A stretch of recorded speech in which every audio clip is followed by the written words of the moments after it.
नमस्ते, मैं हूं किशोर अजवाणी। आप देख रहे हैं देश का नंबर 1 न्यूज चैनल। घड़ी इशारा कर रही है 9 बजे रात का वक्त। 100 बात की एक बात का 100 बात की एक बात में आज केजीएफ चैप्टर पर गिरी कांग्रेस कैसे बची, वंदे भारत एक्सप्रेस में ओवैसी पर हमला हुआ या हवाबाजी की गई, धुआं बम से कब तक दिल्ली का दम घुटेगा और किसने इमरान खान का पोस्टमार्टम कर दिया। ब्रेकिंग न्यूज है रूस और यूक्रेन की जंग पर। खबर है कि रूस की फौज के पास मिसाइलें खत्म होने वाली हैं, इसलिए ईरान अब रूस की सेना को मिसाइलें भेजने वाला है। लंबे वक्त से यह चर्चा थी कि ईरान से ड्रोन लेने के बाद रूस ईरान की मिसाइलें भी ले सकता है, लेकिन अब पता चला है कि ईरान की मिसाइलें बहुत जल्द रूस की फौज के हाथों में पहुंचाने की तैयारी हो चुकी है और इसके लिए पूरा रूट मैप भी तैयार कर लिया गया है। यानी अब यह पूरी तरह तय माना जा रहा है कि यूक्रेन में लड़ी जा रही जंग में रूस की फौज ईरान की मिसाइलें इस्तेमाल करेगी। यूक्रेन की फौज ने दावा किया है कि रूस की फौज के पास मिसाइलों की भारी किल्लत है और इसीलिए वो पिछले कुछ हफ्तों से मिसाइलें दागने के बजाय आत्मघाती ड्रोन का इस्तेमाल कर रहे हैं। ये वही आत्मघाती ड्रोन शाहिद 136 हैं जो रूस को ईरान से मिले थे। अब पता चला है कि ईरान के ड्रोन ही नहीं बल्कि ईरान की मिसाइलें भी इस जंग में इस्तेमाल होंगी। ईरान की 2 मिसाइलें ऐसी हैं जो माना जा रहा है कि रूस भेजे जाने की तैयारी हो चुकी है। पहली है फतेह 110। ये ऐसी मिसाइल है जो जमीन से जमीन पर वार करती है और छोटी दूरी पर निशाना साधने में बेजोड़ है। ईरान की फौज भी फतेह 110 मिसाइल का इस्तेमाल कर रही है, जबकि दूसरी मिसाइल का नाम है जुल्फकार। ये लंबी दूरी तक निशाना साधने में बेजोड़ है। ऊपर से मिसाइल में लगे सेंसर ऐसे हैं कि किसी भी रडार के लिए इसे पकड़ना मुश्किल है। मतलब ये कि एक बार मिसाइल दाग दी गई तो इससे बचना मुश्किल ही नहीं, नामुमकिन भी हो सकता है। लेकिन खबर यह है कि इन मिसाइलों को जल्द से जल्द रूस की सेना के हाथों में पहुंचाने की चुनौती ईरान के सामने है। खबर है कि इसके लिए ईरान के पास 2 विकल्प हैं। पहला है समुद्र के रास्ते इसे भेजना और दूसरा हवाई रास्ते से मिसाइलों को रूस पहुंचाना। और दोनों ही विकल्पों पर एक साथ काम किए जाने की खबर है। माना जा रहा है कि ईरान कुछ मिसाइलें समुद्र के रास्ते रूस तक पहुंचाएगा और कुछ मिसाइलें हवाई रास्ते से। हवाई रास्ते से रूस तक पहुंचने के लिए ईरान को तुर्की की हवाई सीमा का इस्तेमाल करना पड़ेगा। उसके बाद काला सागर होते हुए क्राइमिया तक ये मिसाइलें पहुंचाई जा सकती हैं। ईरान की इन तैयारियों की खबर यूक्रेन की फौज के खुफिया विभाग ने दी है। यूक्रेन का मानना है कि समुद्र वाले रास्ते का भी इस्तेमाल किया जाएगा। इसके लिए कैस्पियन सागर का इस्तेमाल किया जा सकता है। कैस्पियन सागर के किनारे ईरान के भी कुछ पोर्ट हैं, जबकि इसी समुद्र के एक छोर पर रूस के भी कुछ पोर्ट हैं। दावा किया जा रहा है कि समुद्र के इस रूट का इस्तेमाल करते हुए ईरान आसानी से अपने हथियार रूस की सेना तक पहुंचा सकता है। और यूक्रेन की फौज का मानना तो यह है कि रूस की फौज के पास इस वक्त मिसाइलों की भारी किल्लत है, इसलिए वो किसी भी कीमत पर जल्द से जल्द ईरान की मिसाइलें हासिल करना चाहती है। रूस की फौज ने यूक्रेन में इस्कंदर मिसाइल का बड़े पैमाने पर इस्तेमाल किया है, लेकिन दावा है कि अक्टूबर महीने में रूस की फौज ने केवल 25 इस्कंदर मिसाइलें दागी। एक महीने में केवल 25 मिसाइल दागना एक जंग में काफी छोटा आंकड़ा है। औसतन रोजाना एक मिसाइल से भी कम। यूक्रेन दावा कर रहा है कि ऐसा इसलिए हुआ क्योंकि रूस की फौज के पास इस्कंदर मिसाइलों का स्टॉक लगभग खत्म हो चुका है। इसीलिए मिसाइलों की जगह उसने ईरान से मिले शाहिद 136 ड्रोन का बड़े पैमाने पर इस्तेमाल किया। दावा है कि रूस के पास केवल 120 इस्कंदर मिसाइलें बची हैं। जंग के लिहाज से ये स्टॉक काफी कम माना जा रहा है और यही रूस की सबसे बड़ी टेंशन की वजह है। रूस को लगने लगा है कि यूक्रेन की जंग में अगर हथियार कम पड़े तो जंग का रुख पलट भी सकता है। पहले ही खैरसोन में रूस पर दबाव बढ़ने की खबर आ रही है। ऊपर से मिसाइलों की किल्लत उसे और ज्यादा कमजोर बना देगी। यही वजह है कि रूस जल्द से जल्द ईरान की मिसाइलें जंग के मैदान में पहुंचाना चाहता है। लेकिन ईरान की मिसाइलों के पहुंचने से पहले ही यूक्रेन की फौज के दिलों में दहशत बढ़ने की खबर है। माना जा रहा है कि मिसाइलें रूस पहुंचने से पहले ही ज़ेलेंस्की ने अमेरिका पर दबाव बढ़ाना शुरू कर दिया है, ताकि किसी भी तरह जल्द से जल्द यूक्रेन को एयर डिफेंस सिस्टम मिल सके। लंबे वक्त से यूक्रेन किसी असरदार एयर डिफेंस सिस्टम की मांग कर रहा है। यूक्रेन को लगता है कि एयर डिफेंस सिस्टम की मदद से रूस के वार को नाकाम किया जा सकता है। दूसरी तरफ ईरान पर दबाव बनाने की कोशिश भी नए सिरे से शुरू हो गई। ईरान ने पहली बार माना है कि रूस की फौज उसके ड्रोन का इस्तेमाल कर रही है, लेकिन ईरान ने दावा कर दिया कि जंग शुरू होने से भी पहले रूस को ये ड्रोन पहुंचाए गए थे। इसके बाद यूक्रेन की मिलिट्री इंटेलिजेंस के अधिकारियों ने ईरान के दावों को झूठा बता दिया। दावा किया गया कि कई गिराए गए ड्रोन ऐसे हैं जो फरवरी 2022 के बाद ही बनाए गए हैं। इस बहस का अंत भले ही जल्द न हो, लेकिन ईरान की वजह से बढ़ रही यूक्रेन की टेंशन साफ दिखने लगी है। यूक्रेन को लगने लगा है कि ड्रोन के बाद ईरान की मिसाइलें इस जंग का रंग बदल सकती हैं। इस बीच खबर है कि यूक्रेन की सेना रूस में जमा किए गए ईरान के हथियारों और मिसाइलों को तबाह करने की तैयारी में है। पश्चिमी मीडिया का दावा है कि यूक्रेन के शहरों पर कहर बरपाने के लिए रूस ने ईरान के घातक और ताकतवर हथियारों का जखीरा जमा कर रखा है। और उन हथियारों से ही रूस यूक्रेन के शहरों पर आसमान से बमों की बारिश कर रहा है। क्राइमिया के कर्ज ब्रिज पर हुए हमले के बाद रूस ने ईरान के हथियार या यूं कहें कि ईरान के ड्रोन शाहिद 136 से कीव को निशाना बनाया था। उस वक्त पश्चिमी मीडिया ने दावा किया था कि इस आत्मघाती ड्रोन से रूस की सेना ने कीव पर 60 से ज्यादा मिसाइलें बरसाई थी। आसमान से कई घंटों तक बमों की बारिश की गई थी, जिसकी वजह से पूरा शहर थर्रा उठा था। मिसाइल हमले की वजह से कई बड़ी इमारतें धूल में मिल गई थी। सड़कों पर तो आग के बवंडर उठते दिखे थे। और अब पश्चिमी मीडिया यह दावा कर रहा है कि रूस के पास ईरान के कई ताकतवर और घातक हथियार मौजूद हैं, जिन्हें यूक्रेन बर्बाद करने की ताक में है, ताकि उन हथियारों का इस्तेमाल जंग में न हो सके, क्योंकि ज़ेलेंस्की ईरान के शाहिद 136 ड्रोन की ताकत से अच्छी तरह वाकिफ है, जिसने कीव समेत यूक्रेन के 7 शहरों को दहला दिया था। और खबर है कि ईरान रूस को कई बैलिस्टिक मिसाइलें भी दे चुका है। और अनुमान यह लगाया जा रहा है कि आने वाले दिनों में रूस उन बैलिस्टिक मिसाइलों का इस्तेमाल कीव को तबाह करने के लिए कर सकता है। दावा है कि इस खबर के सामने आने के बाद ज़ेलेंस्की कीव की सुरक्षा को लेकर परेशान है। उन्हें ये डर सता रहा है कि अगर ईरान की बैलिस्टिक मिसाइल से रूस ने कीव पर हमला बोला तो उनके सामने पुतिन के आगे घुटने टेकने के अलावा कोई चारा नहीं बचेगा।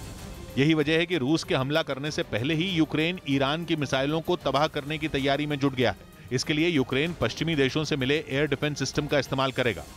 दावा किया जा रहा है कि एयर डिफेंस सिस्टम से यूक्रेन रूस में मौजूद ईरान की बैलिस्टिक मिसाइलों को उड़ने से पहले ही नेस्त नाबूद कर देगा। लेकिन यूक्रेन के लिए परेशानी यहीं खत्म नहीं होती दिख रही, क्योंकि बताया जा रहा है कि यूक्रेन के शहरों को खंडहर में तब्दील करने के लिए रूस ने ईरान से बड़ी संख्या में ड्रोन और रॉकेट खरीदने की भी डील की है। और दावा यह किया जा रहा है कि पुतिन ईरान की मिसाइलों से यूक्रेन के कई शहरों पर एक साथ हमले का प्लान बना चुके हैं। यूक्रेन के मुताबिक पुतिन ने ईरान से फतेह 110 और जुल्फकार मिसाइल का सौदा किया है, जिन्हें अब रूस लाया जा रहा है। खबर है कि इन मिसाइलों को पहले ईरान से क्राइमिया लाया जाएगा और फिर समंदर के रास्ते ये मिसाइलें रूस के बंदरगाहों पर पहुंचेंगी। मतलब ये कि शाहिद 136 ड्रोन के बाद अब ईरान की मिसाइलें यूक्रेन में तबाही मचाएंगी। ज़ेलेंस्की का आरोप है कि ईरान रूस को हथियार देकर जंग की आग में घी डालने का काम कर रहा है। इसीलिए उन्होंने पश्चिमी देशों से ईरान को सबक सिखाने की अपील की, ताकि ईरान से रूस आने वाले हथियारों पर लगाम लगाई जा सके। उधर यूक्रेन में जारी जंग के बीच विदेश मंत्री एस जयशंकर ने रूस के विदेश मंत्री से मॉस्को में मुलाकात की। युद्ध की शुरुआत के बाद एस जयशंकर की यह पहली रूस यात्रा है, जहां उन्होंने रूस के विदेश मंत्री के साथ कई घंटों तक बैठक की। इस दौरान एस जयशंकर ने यूक्रेन युद्ध का भी मुद्दा उठाया और इसकी वजह से दुनिया की अर्थव्यवस्था पर हो रहे असर का जिक्र किया। इधर वंदे भारत ट्रेन पर पथराव की घटना सामने आई। बताया गया कि जिस वक्त ट्रेन पर पत्थर फेंके गए तब उसमें असदुद्दीन ओवैसी भी सवार थे, लिहाजा उनकी पार्टी का आरोप है कि ओवैसी पर हमला किया गया। ट्रेन का काज क्रैक कर देता है पूरी तरह से। हालांकि पुलिस ने हमले के आरोप को खारिज कर दिया और बताया कि पत्थर ट्रैक से उछलकर खिड़की से जा टकराया। ट्रैक पर मरम्मत का काम चल रहा है। वंदे भारत ट्रेन से ओवैसी अहमदाबाद से सूरत जा रहे थे। इस बीच टीम इंडिया के कप्तान रोहित शर्मा सेमीफाइनल के लिए फिट हो गए। एक रोज पहले प्रैक्टिस के दौरान उनके दाहिने हाथ में चोट लग गई थी, जिसके बाद कयास लगाए जाने लगे कि भारतीय कप्तान सेमीफाइनल में नहीं खेल पाएंगे, लेकिन डॉक्टरों ने उन्हें फिट घोषित कर दिया। यानी अब रोहित शर्मा इंग्लैंड से होने वाले मैच में खेलेंगे। भारतीय टीम 10 नवंबर को इंग्लैंड के खिलाफ सेमीफाइनल मैच खेलेगी। उधर दोस्त बनकर रूस से मीठी मीठी बातें करने में लगे तुर्की ने पुतिन को चूना लगा दिया। ऐसा चूना जो यूक्रेन की जंग में रूस का खेल बिगाड़ सकता है। हुआ ये कि भूमध्य सागर में तैनात रूस के एक मिसाइल क्रूजर और एक एंटी सबमरीन शिप को तुर्की ने काला सागर में घुसने ही नहीं दिया और उन्हें रूस लौटना पड़ा, जबकि रूस के दोनों जंगी जहाज काला सागर में घुसकर यूक्रेन पर धड़ाधड़ वार करने की फिराक में थे। कहा जा रहा है कि पुतिन को उम्मीद थी कि उनकी तुर्की के साथ बढ़ती करीबी का वो थोड़ा लिहाज करेगा, लेकिन तुर्की ने रूस को अपना असली रंग दिखा दिया।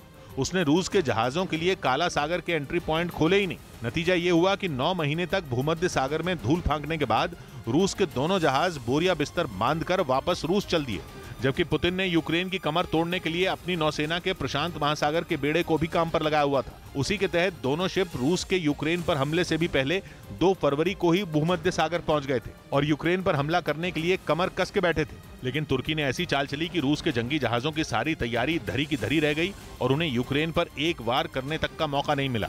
मतलब भूमध्य सागर में तैनात अपने जहाजों को काला सागर में मूव कराकर यूक्रेन को घेरने का पुतिन का प्लान फ्लॉप हो गया। और उनके शिप मिशन पूरा किए बिना ही वापस रूस चल दिए। पता चला कि 21 अक्टूबर को दोनों जहाज भूमध्य सागर से रूस जाने के लिए मिस्र की स्वेज नहर के लिए रवाना हुए। वहां से रूस के शिप मलेशिया और इंडोनेशिया के बीच मौजूद मलक्का स्ट्रेट पहुंचे। फिर मलक्का स्ट्रेट से गुजरते हुए दोनों जहाज दक्षिण चीन सागर में उतरे और अब वहां से रूस के व्लादिवोस्तोक शहर में अपनी मंजिल पर पहुंचेंगे। यानी रूस का काम कुछ नहीं हुआ, बैठे बिठाए उसका तेल जरूर फूक गया, क्योंकि उसके जहाजों को आधी दुनिया का चक्कर लगाते हुए बैरंग लौटना पड़ा, जबकि भूमध्य सागर के उत्तर में तुर्की के ऊपर ही काला सागर है। अगर तुर्की ने भूमध्य सागर से काला सागर को जोड़ने वाला इकलौता एंट्री पॉइंट बंद न किया होता तो रूस के जहाज काला सागर में घुस पाते और यूक्रेन पर धावा बोल देते। लेकिन तुर्की ने रूस के जंगी जहाजों के लिए दरवाजे बंद रखे। इससे पहले यह खबर भी आई थी कि तुर्की के फैसले की वजह से रूस के जहाजों की मेंटेनेंस में भी दिक्कत आ रही है, क्योंकि भूमध्य सागर में लगातार 9 महीने तक जमे रहने के बाद उन्हें मेंटेनेंस की सख्त जरूरत पड़ रही है। लेकिन तुर्की के काला सागर का रास्ता बंद करने की वजह से रूस के जंगी जहाजों को मेंटेनेंस करवाने के लिए आर्कटिक, बाल्टिक सागर या फिर बिल्कुल ही पूर्व में बसे प्रशांत महासागर में जाना पड़ रहा है, क्योंकि काला सागर में मौजूद शिपयार्ड की एंट्री तो तुर्की ने बंद की हुई है। पूर्वी भूमध्य सागर यूक्रेन में रूस की जंग, उसकी प्लानिंग, उसके ऑपरेशन और उसकी तैनाती का एक अहम हिस्सा है और यूक्रेन का युद्ध पुतिन के लिए नाक की लड़ाई है। ऐसे में तुर्की ने पुतिन के साथ जो किया उससे रूस तुर्की को शक की निगाहों से देखने के लिए मजबूर हो गया। लेकिन बताया गया कि रूस ने तुर्की से वो रास्ता खोलने की दरखास्त ही नहीं की जो तुर्की ने यूक्रेन की लड़ाई छिड़ने के बाद से ही बंद किया हुआ है। तुर्की में बॉस्फोरस और डार्डेनल्स नाम के 2 स्ट्रेट हैं। बॉस्फोरस स्ट्रेट इस्तांबुल में है और डार्डेनल्स उत्तर पश्चिमी तुर्की में है। ये दोनों स्ट्रेट भूमध्य सागर को काला सागर से जोड़ते हैं। पानी के जहाजों के लिए भूमध्य सागर से काला सागर में घुसने का ये एक अकेला रास्ता है और 1936 में हुई एक संधि कहती है कि तुर्की युद्ध लड़ रहे देशों के जंगी जहाजों के लिए ये दोनों स्ट्रेट बंद कर सकता है। उसी संधि के तहत तुर्की ने यूक्रेन की जंग की शुरुआत से ही इस रास्ते को बंद किया हुआ है और उसने रूस के लिए भी उसे नहीं खोला।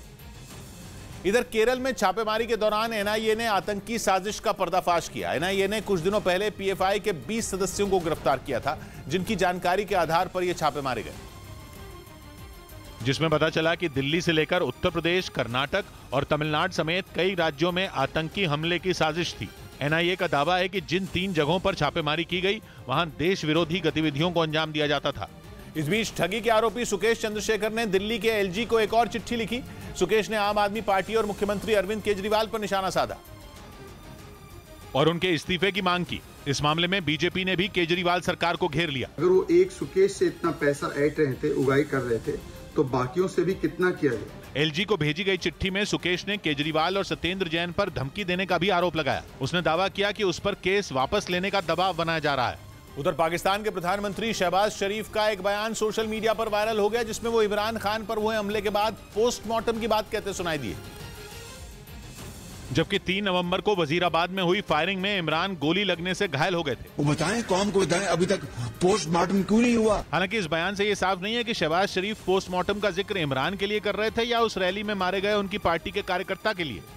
यूक्रेन जंग पर बहुत बड़ी खबर आ रही है। मौसम की वजह से रूस को यूक्रेन की राजधानी कीव पर हमला करने में दिक्कत हो रही है, क्योंकि वहां कोहरा छाया हुआ है, जिसकी वजह से रूस वहां मिसाइलें नहीं दाग पा रहा। धुंध की वजह से ड्रोन अटैक भी रुक गया है। रूस यूक्रेन की राजधानी कीव को टारगेट कर रहा है। उसने वहां के 40% पावर प्लांट तबाह कर दिए हैं, जिसके बाद यूक्रेन ने अपने पावर प्लांट बचाने के लिए पश्चिमी देशों से ताकतवर एयर डिफेंस सिस्टम मांगे थे। खबर है कि वो हथियार यूक्रेन पहुंच चुके हैं। यूक्रेन के रक्षा मंत्री ने खुद बताया कि अमेरिका, जर्मनी और इटली के हथियार वहां पहुंच चुके हैं। लेकिन जानकार बताते हैं कि यूक्रेन के लिए बाजी हथियारों ने नहीं बल्कि मौसम ने पलटी है, क्योंकि कीव में छाए कोहरे की वजह से रूस के लिए मिसाइल या फिर नीचे उड़ने वाले ड्रोन से निशाना लगाना मुश्किल हो रहा है। जो रूस के हमलों से परेशान हो चुके कीव के लोगों के लिए अच्छी खबर है, क्योंकि जब तक आसमान पर कोहरा छाया रहेगा रूस कीव का कुछ नहीं बिगाड़ पाएगा। खबर है कि कीव के नागरिक इस वजह से बिना किसी डर के सड़कों पर घूम रहे हैं।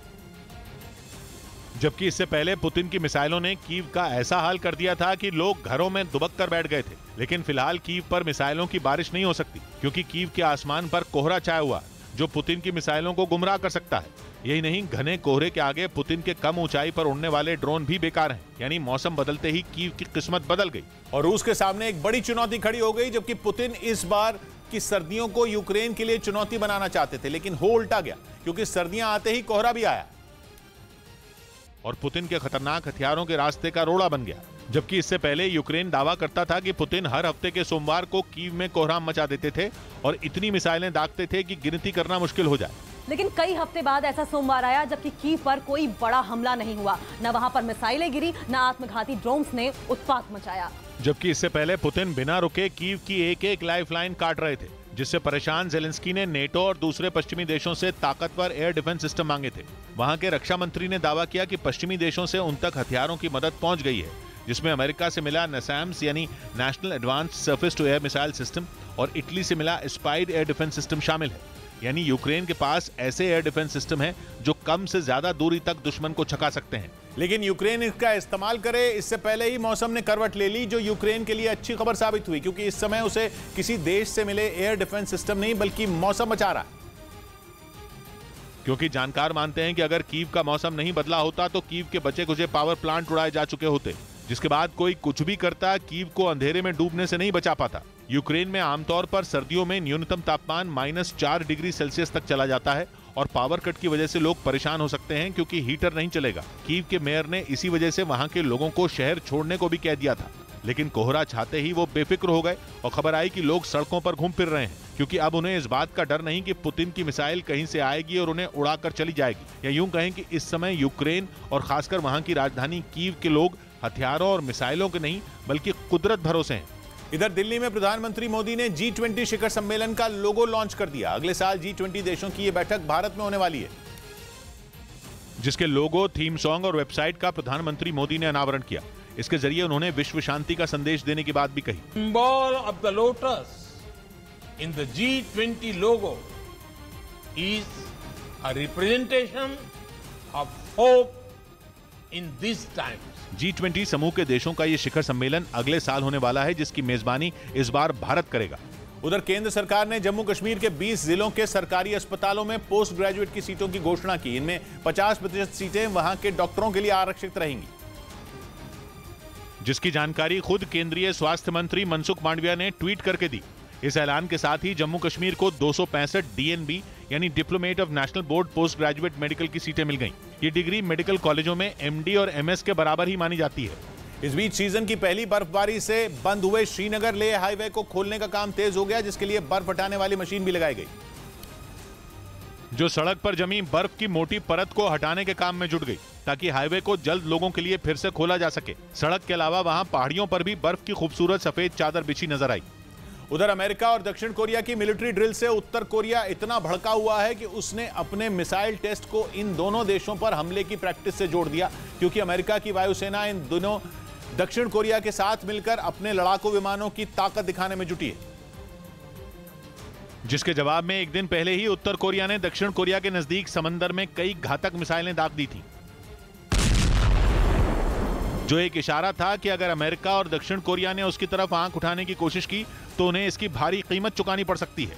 लेकिन इसके बाद उत्तर कोरिया ने खुलकर यह भी कह दिया कि अमेरिका और दक्षिण कोरिया को सबक सिखाने के लिए वो हमले की प्रैक्टिस कर रहा था, यानी आने वाले दिनों में वो कभी भी अपनी मिसाइलों का मुंह इन दोनों देशों के लड़ाकू विमानों की तरफ मोड़ सकता है, जो उसे डराने में कोई कसर नहीं छोड़ रहे। इसका सबूत अमेरिका के खतरनाक B-1B बॉमर और F-35 लड़ाकू विमान है, जो इन दिनों दक्षिण कोरिया में चल रही मिलिट्री ड्रिल में अपनी ताकत दिखा रहे हैं। इधर राजस्थान के बाड़मेर में नौकरी की मांग को लेकर प्रदर्शन कर रहे कुछ लोगों को गाड़ियों से कुचलने की कोशिश की गई, जिससे नाराज प्रदर्शनकारियों ने कुछ गाड़ियों में तोड़फोड़ की, जबकि 2 गाड़ियों को आग के हवाले कर दिया गया। अपने ऊपर हुए हमले से गुस्साए लोगों ने काफी देर तक हंगामा किया। हालांकि जैसे ही इसकी जानकारी पुलिस को मिली वो मौके पर पहुंच गई, लेकिन प्रदर्शनकारियों को मनाने के लिए उसे काफी मेहनत करनी पड़ी। पुलिस ने दोषियों के खिलाफ कार्रवाई का भरोसा देकर लोगों को शांत करवाया। अभी कर रहे हैं इसके बारे में इस्तेमाल कर रहे हैं, FIR ली जा रही है।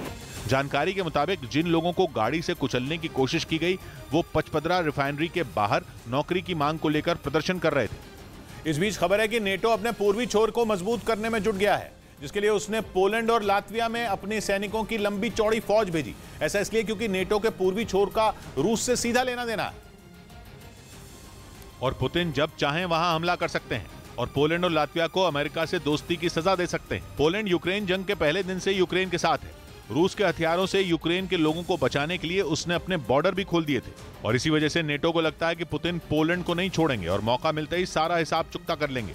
अमेरिका इसी वजह से पोलैंड की सिक्योरिटी पर खास ध्यान दे रहा है और वहां अपने सैनिकों को दिए जाने वाले सामान का नया डिपो बना रहा है, क्योंकि इसके बनते ही अमेरिका के लिए पोलैंड में मौजूद अपने सैनिकों तक सामान पहुंचाना आसान हो जाएगा।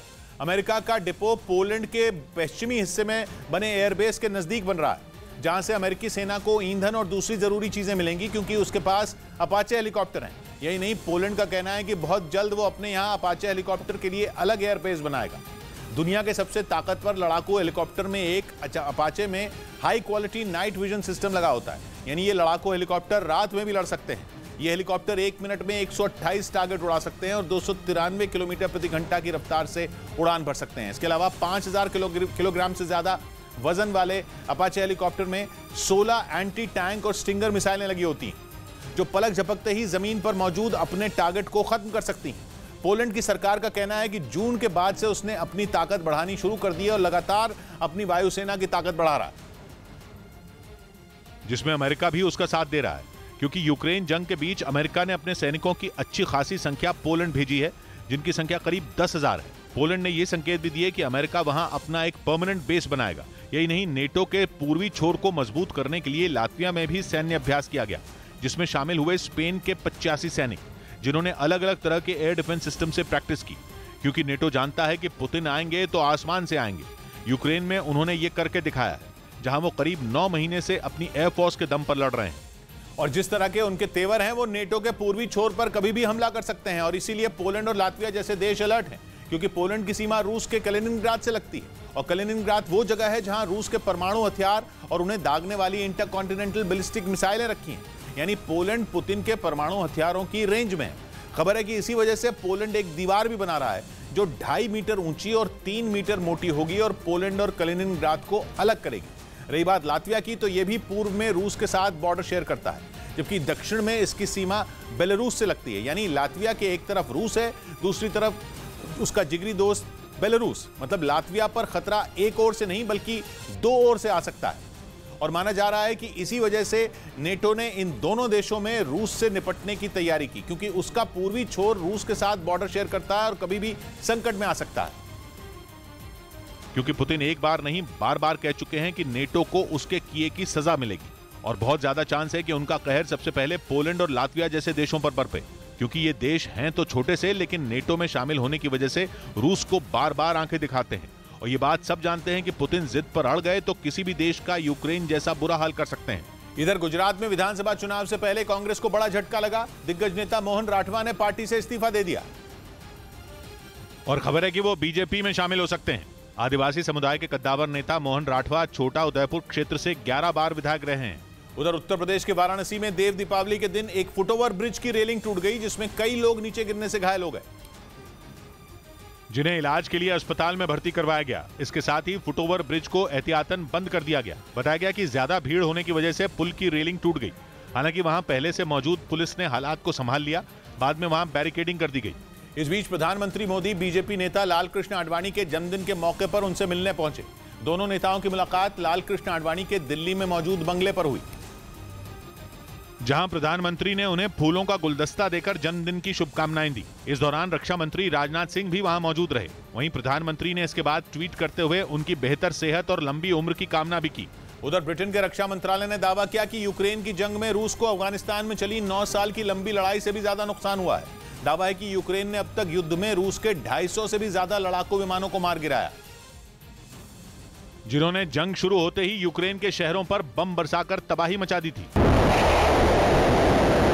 रूस के सुखोई और मिग 35 फाइटर जेट दिन रात खैरसोन और खार्किव समेत कई शहरों पर गिद्ध की तरह मंडराने लगे थे। इन लड़ाकू विमानों ने तब इतने बम बरसाए थे कि लगा था कि वो पूरे यूक्रेन को बर्बाद कर देंगे। रूस के फाइटर जेट से निकली मिसाइलों ने बड़ी बड़ी इमारतों को ताश के पत्तों की तरह ढेर कर दिया था। लेकिन फिर यूक्रेन के हाथ लगे पश्चिमी देशों से मिले घातक एंटी एयरक्राफ्ट मिसाइल सिस्टम। दावा किया गया कि इन्हीं का इस्तेमाल करके यूक्रेन ने रूसी सेना के इतने लड़ाकू विमान मार गिराए जितने उसने 9 साल तक अफगानिस्तान में लड़ते हुए भी नहीं खोए थे। और ब्रिटेन के रक्षा मंत्रालय ने तो यहां तक दावा कर दिया कि इसी वजह से रूस यूक्रेन पर हवाई हमले करने में कतरा रहा है, क्योंकि वो इतनी तेजी से फाइटर जेट तैयार नहीं कर पा रहा है जितनी तेजी से वो मार गिराए जा रहे हैं। साथ ही उसे लड़ाकू विमानों को उड़ाने वाले ट्रेंड पायलट की भी कमी से जूझना पड़ रहा है। 9वें महीने में पहुंच चुकी जंग में यूक्रेन ने कई बार ऐसे वीडियो जारी किए जिनमें रूस के लड़ाकू विमानों पर हमले दिखाए गए। 10 दिन पहले भी यूक्रेन ने रूस के एक सुखोई को मार गिराने का दावा किया था। हालांकि उस हमले में पायलट बाल बाल बच गया था, लेकिन विमान जमीन पर गिरकर नेस्तनाबूद हो गया था। इसी तरह यूक्रेन ने जंग में अब तक कई इलाकों के अलग अलग वीडियो जारी किए। उसने दावा किया कि अब तक एक दो नहीं बल्कि दर्जनों की संख्या में रूस के बेहद शक्तिशाली सुखोई Su-35 मार गिराए गए। और अब ब्रिटेन भी दावा कर रहा है कि यूक्रेन ने जंग में रूस के कुल 278 फाइटर जेट ध्वस्त किए हैं, जबकि अफगानिस्तान की 9 साल की लड़ाई में रूस के 119 लड़ाकू विमान ही बर्बाद हुए थे। लेकिन सिर्फ लड़ाकू विमान ही नहीं बल्कि रूस के दूसरे हथियार भी बड़े पैमाने पर यूक्रेन युद्ध की भेंट चढ़ गए। इसमें उसकी शान कहे जाने वाले टैंकों का सबसे बुरा हाल हुआ। यूक्रेन ने अब तक रूस के सैकड़ों टैंक उड़ा देने का दावा किया, जबकि यूक्रेन के शहरों पर मिसाइलें बरसाने वाले ड्रोन भी उसकी सेना के निशाने से बच नहीं पाए। माना जा रहा है कि अपने लड़ाकू विमानों पर ज्यादा हमले होने के बाद रूस ने खतरनाक ड्रोन का सहारा लिया। उसने ईरान से मिले शाहिद 136 ड्रोन को भी जंग में उतार दिया। लेकिन यूक्रेन ने दावा किया कि उसने शाहिद 136 समेत रूस के 1400 से ज्यादा ड्रोन मार गिराए। इसके साथ ही रूस की 5500 से ज्यादा बख्तरबंद गाड़ियां भी यूक्रेन की सेना का शिकार बन गईं। ब्रिटेन के रक्षा मंत्रालय ने दावा किया कि इसी वजह से रूस यूक्रेन जंग में बुरी तरह फंस गया है। ब्रेकिंग न्यूज आ रही है गुजरात चुनाव पर। बीजेपी गुजरात में 25% विधायकों की टिकट काट सकती है। सूत्रों के मुताबिक इनमें कुछ बड़े विधायकों के नाम भी शामिल हैं जिनको इस बार चुनाव मैदान से पार्टी बाहर कर सकती है। वहीं हार्दिक पटेल, अल्पेश ठाकुर को बीजेपी टिकट दे सकती है। इनके अलावा सीएम भूपेंद्र पटेल, गृह मंत्री हर्ष सांघवी और स्वास्थ्य मंत्री ऋषिकेश पटेल का लड़ना भी तय है। लेकिन बड़ी खबर यह है कि 25% मौजूदा विधायकों की टिकट पर तलवार लटकने की अटकलें हैं। यतेंद्र शर्मा हमारे साथ जुड़ रहे हैं। यतेंद्र, 25% टिकट कटेंगे, कोई बड़ा नाम? देखिए बिल्कुल किशोर, बीजेपी चाहती है कि पिछले सालों का जो जीत का जो रिकॉर्ड है वो इस बार तोड़ दिया जाए। तो इसी वजह से बीजेपी नेतृत्व ने तय किया है, क्योंकि गांधीनगर से लेकर और दिल्ली तक लगातार मंथन कई दिन से चल रहा है और आज भी मंथन चल रहा है। तो उसमें यह तय किया गया कि जो 20 से 25% जो दिग्गज नेता, जिसमें दिग्गज नेता भी है, जिसमें पूर्व मुख्यमंत्री भी हैं, पूर्व उप मुख्यमंत्री और कई वरिष्ठ जो मंत्री पहले रहे हैं, उन सबके टिकट काटे जाएंगे क्योंकि वो पार्टी की उम्मीदों पर खरे नहीं उतरे हैं। और इसमें कई नए चेहरों को, जिसमें क्रिकेटर जो रविंद्र जडेजा, उनकी पत्नी रिवावा जडेजा को भी टिकट दिया जाएगा, हार्दिक पटेल और अल्पेश ठाकुर को भी टिकट दिया जाएगा, और जो अभी वर्तमान मुख्यमंत्री और जो गृह राज्य मंत्री हर्ष सांघवी समेत कुछ बड़े मंत्रियों को एक बार फिर से मौका दिया जाएगा। जी शुक्रिया यतेंद्र आपका। इस बीच खबर है कि यूक्रेन को अब बल्गेरिया से खतरनाक S-300 मिसाइल सिस्टम भी मिलने वाला है। ये वही मिसाइल सिस्टम है जिसके दम पर रूस यूक्रेन के कई लड़ाकू विमानों को मिट्टी में मिला चुका है, क्योंकि इसके अचूक निशाने का लोहा सारी दुनिया मानती है। माना जा रहा है कि इसके बाद से रूस की चिंता बढ़ गई है। जानकारी के मुताबिक इससे पहले यूक्रेन ने बल्गेरिया से MiG-25 और Su-25 लड़ाकू विमानों की मांग की थी। खबर है कि बल्गेरिया उसे सोवियत दौर के S-300 मिसाइल सिस्टम भी मुहैया कराने जा रही है, जिसकी जानकारी यूक्रेन की सेना के एक अधिकारी ने दी। यूक्रेन का दावा है कि बल्गेरिया उसे सोवियत दौर के कई हथियार भी मुहैया कराने वाला है, जिनमें खतरनाक मिसाइलें, मोर्टर और हवित्जर से दागने के लिए गोले भी शामिल हैं। दावा है कि यूक्रेन ने बल्गेरिया से जानबूझकर सोवियत दौर के हथियारों की मांग की ताकि रूस को उसी के पैंतरे में फंसाया जा सके। इधर फिल्म हर हर महादेव पर एनसीपी और एमएनएस भिड़ गई। मुंबई के पास ठाणे में एनसीपी पर फिल्म का शो बंद कराने का आरोप लगा, जिसका पता चलते ही एमएनएस नेता पुलिस के साथ वहां पहुंचे। फिर उन्होंने दोबारा शो शुरू करवाया। चालू शो बंद कर, तुम्ही चालू कर। पुलिस ने शो बंद कराने के आरोप में एनसीपी नेता जितेंद्र आव्हाड के खिलाफ मामला दर्ज कर लिया। एनसीपी ने फिल्म में छत्रपति शिवाजी के इतिहास से छेड़छाड़ का आरोप लगाया है। उधर पंजाब में पराली जलाने की घटनाएं थम नहीं रही हैं। सरकार की सख्ती का भी किसानों पर कोई असर नहीं दिखा और वो बेधड़क खेतों में पराली जलाते नजर आए। किसानों का आरोप है कि सरकार समाधान निकालने के बजाय उन पर ही जुर्माना लगा रही है। कोई भी आएगा उसको हम बांधेंगे, छोड़ेंगे नहीं। खेतों में पराली जलाने से न सिर्फ प्रदूषण बढ़ रहा है बल्कि लोगों का सांस लेना भी मुश्किल हो गया है। इस बीच कार्तिक पूर्णिमा पर गंगा स्नान के लिए कई शहरों में घाटों पर भक्तों का सैलाब उमड़ पड़ा। कार्तिक पूर्णिमा पर पवित्र नदी में स्नान का विशेष महत्व है, इसलिए अलग अलग जगहों पर श्रद्धालुओं ने गंगा नदी में डुबकी लगाई। हरिद्वार में सुबह से ही लोग हर की पैड़ी पर पहुंच गए। मान्यता है कि कार्तिक पूर्णिमा पर गंगा स्नान से कष्ट दूर और मनोकामनाएं पूरी होती हैं। उधर खबर है कि नेटो के फाइटर जेट रूस की सेना के एक विमान को खदेड़ने के लिए पहुंचे। यह मामला 3 दिन पुराना बताया जा रहा है, जब बाल्टिक सागर के ऊपर रूस की सेना का एक प्लेन उड़ान भर रहा था, जिसकी कोई खबर उन देशों को नहीं दी गई थी जिनकी एयर स्पेस का इस्तेमाल किया जा रहा था। यहां तक कि इस उड़ान में प्लेन के ट्रांसपॉन्डर भी बंद रखे गए थे। ट्रांसपॉन्डर तभी बंद रखे जाते हैं जब पायलट अपनी लोकेशन को छुपाना चाहता हो। खबर है कि जिस प्लेन की बाल्टिक सागर के ऊपर पहुंचने की खबर मिली वो रूस की सेना का प्लेन था। IL-76 विमान रूस की फौज का एक ऐसा प्लेन है जिसे आमतौर पर सामान ढोने के लिए इस्तेमाल किया जाता है। इसीलिए शक हो रहा है कि पुतिन कुछ बड़ा प्लान कर रहे हैं। बाल्टिक सागर रूस के लिए बेहद अहम है। समुद्र के इसी हिस्से का इस्तेमाल करते हुए रूस के समुद्री जहाज कलिनिनग्राद पहुंचते हैं। रूस के विमानों के लिए भी कलिनिनग्राद पहुंचने के लिए यही रूट रहता है, लेकिन इसके लिए एयर ट्रैफिक कंट्रोल को खबर दी जाती है और एयर ट्रैफिक कंट्रोल से इजाजत लेकर ही प्लेन इस हिस्से में उड़ान भरते हैं। लेकिन रूस की ये कोशिश किसी खतरनाक साजिश की तरफ इशारा करने वाली है,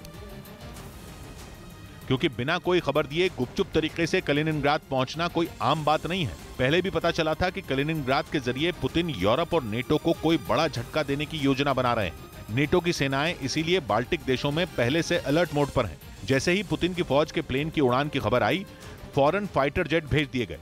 खबर है कि कोई भिड़ंत तो नहीं हुई, लेकिन नेटो की पूरी तैयारी मुंहतोड़ जवाब देने की थी। माना जा रहा है कि कलिनिनग्राद में रूस धीरे धीरे अपनी फौज के हाथ मजबूत करने में लगा है। महीनों पहले से दावा किया जा रहा था कि बाल्टिक देश रूस का अगला निशाना हो सकते हैं। इसीलिए आशंका पैदा होने लगी है कि यूक्रेन की जंग के बीच बाल्टिक में भी नई जंग छिड़ सकती है। इस बीच चीन ने अपने महाशक्तिशाली ड्रोन की पहली झलक दुनिया को दिखा दी। दावा किया गया कि यह ड्रोन अपने साथ हजारों किलो बारूद लेकर उड़ सकता है, जो किसी भी जंग में तबाही लाने की ताकत रखता है। चीन का दावा है कि उसका यह ड्रोन एक साथ 2000 किलो वजनी मिसाइलों को लेकर उड़ान भर सकता है, जिसकी पहली झलक उसने अपनी वायुसेना के हथियार एक्सपो में दुनिया को दिखाई। योंगलोंग 3 नाम के इस खतरनाक ड्रोन को चीन ने पूरी तरह से अपने देश में तैयार किया है। दावा किया गया कि इसकी लॉन्चिंग से सबसे ज्यादा खतरा ताइवान को है, क्योंकि चीन लगातार ताइवान के एयर स्पेस में दखल देकर उसे डराने की कोशिश करता रहा है। और अब योंगलोंग 3 की लॉन्चिंग को ताइवान के लिए चेतावनी माना जा रहा है। ऐसा इसलिए क्योंकि ये ड्रोन एक बार में 10,000 किलोमीटर तक उड़ान भर सकता है, यानी जरूरत पड़ने पर यह ताइवान के किसी भी हिस्से तक आसानी से पहुंच सकता है। इधर फिल्म KGF चैप्टर 2 का म्यूजिक इस्तेमाल करने के मामले में कांग्रेस को कर्नाटक हाई कोर्ट से राहत मिल गई। हाई कोर्ट ने निचली अदालत के फैसले को खारिज कर दिया, जिसने अपने फैसले में कांग्रेस और भारत जोड़ो यात्रा के ट्विटर हैंडल पर रोक लगाने के लिए कहा था। KGF के निर्माताओं का आरोप था कि भारत जोड़ो यात्रा के विज्ञापन के वीडियो में उनके गानों का इस्तेमाल हुआ था। इस बीच जम्मू कश्मीर में आतंकवाद से प्रभावित बच्चों को मेडिकल कॉलेजों में आरक्षण दिया जाएगा। इसके लिए Jammu Kashmir board of professional entrance examination ने आदेश भी जारी कर दिया, जिसके मुताबिक केंद्रीय पूल सिस्टम के हिसाब से MBBS और BDS कोर्स में छात्रों को आरक्षण मिलेगा। इसके लिए छात्रों को मेडिकल प्रवेश परीक्षा पास करना जरूरी होगा। आरक्षण का फायदा उन्हें मिलेगा जो जम्मू कश्मीर के स्थायी निवासी होंगे।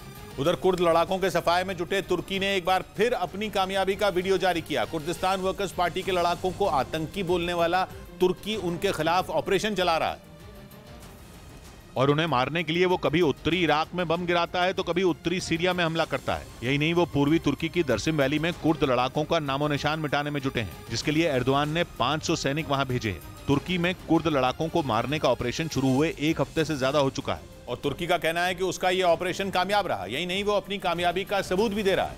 उसने इस ऑपरेशन से जुड़ा एक वीडियो दुनिया को दिखाया, जिसमें जमीन पर ढेरों बंदूकें रखी नजर आईं। तुर्की का कहना है कि ये बंदूकें उन 11 कुर्द लड़ाकों की हैं जिन्हें दरसिम वैली में मारा गया। दुनिया भर की कुर्द आबादी के करीब 18% लोग तुर्की की दरसिम वैली में रहते हैं और तुर्की दावा करता है कि इस आबादी का एक बड़ा हिस्सा कुर्दिस्तान वर्कर्स पार्टी से जुड़ा है, जिन्हें आतंकवादी मानने वाली तुर्की की सेना पकड़ पकड़ कर मार रही है।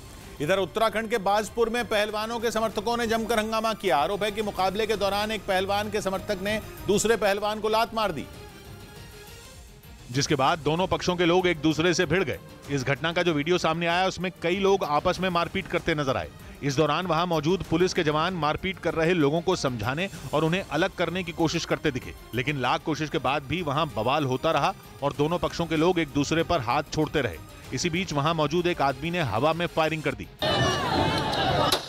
जिससे वहां भगदड़ मच गई और लोग अपनी जान बचाने के लिए इधर उधर भागने लगे। हालात बिगड़ने पर पुलिस ने उन पर लाठीचार्ज कर दिया। वहां पुलिस मौके पर मौजूद थी, उनके द्वारा उनको जो है अलग किया गया। इस घटना के बाद पुलिस ने 14 लोगों के खिलाफ केस दर्ज कर लिया और मामले की जांच में जुट गई। इस बीच यूक्रेन के मीडिया ने दावा किया कि रूस के कई सैनिकों ने जेलेंस्की की फौज के आगे सरेंडर कर दिया। बताया गया कि इन सैनिकों की तैनाती लुहांस्क में की गई थी, लेकिन दावा है कि यूक्रेन की सेना ने इन पर जोरदार हमले कर सरेंडर करने के लिए मजबूर कर दिया। यूक्रेन की तरफ से पुतिन के जवानों के सरेंडर का एक वीडियो भी जारी किया गया, जिसमें कई सैनिक एक जगह खड़े दिखाई दिए, जबकि सभी के हाथ बंधे हुए नजर आए। दावा किया गया कि रूस ने नए भर्ती किए गए इन सैनिकों को लुहांस्क में तैनात किया था, लेकिन बताया गया कि ज़ेलेंस्की के जवानों ने आगे बढ़ते हुए इन्हें सरेंडर करने के लिए मजबूर कर दिया। पश्चिमी मीडिया के मुताबिक यूक्रेन की फौज रूस के कब्जे वाले इलाकों में जोरदार हमले कर रही है। दावा है कि इन हमलों में रूसी सेना को इतना नुकसान हो रहा है कि उसके सैनिक जंग लड़ना ही नहीं चाहते। यही नहीं, दावा तो यहां तक किया जा रहा है कि रूसी सैनिकों को मैदान में लड़ने के लिए जरूरी सुविधाएं तक नहीं मिल रही हैं। बताया गया कि रूस की फौज के कई जवान इससे काफी नाराज हैं और दावा है कि इसीलिए वो खुलकर इसका विरोध भी कर रहे हैं। पश्चिमी मीडिया की तरफ से रूसी सैनिकों की बगावत करने का एक वीडियो भी जारी किया गया, जिसमें कई सैनिक अपने बड़े अधिकारियों से बहस करते दिखाई दिए। पश्चिमी मीडिया लगातार इस बात का दावा करता आया है कि रूसी फौज सैनिकों की कमी से जूझ रही है। बताया जा रहा है कि सैनिकों की इसी कमी को पूरा करने के लिए पुतिन रूस के आम लोगों को भी जंग में उतार रहे हैं। लेकिन खबर है कि नए भर्ती किए गए सैनिकों को बिना ट्रेनिंग के जंग के मैदान में भेजा जा रहा है। यूक्रेन का दावा है कि उसने कुछ दिनों पहले ही रूस के करीब 300 सैनिकों को मार गिराया। इसीलिए कहा जा रहा है कि रूस के सैनिक अब जान बचाने के लिए सरेंडर कर रहे हैं। उधर यूक्रेन के मारियोपोल में 1,500 से ज्यादा शवों की कब्रें मिलने पर यूक्रेन ने रूस को घेर लिया। यूक्रेन के मीडिया ने दावा किया कि उन कब्रों में जो शव हैं वो यूक्रेन के आम लोगों के हैं और आरोप लगाया कि उन निहत्थे और बेकसूर लोगों पर रूस के सैनिकों ने गोलियां बरसाई थी।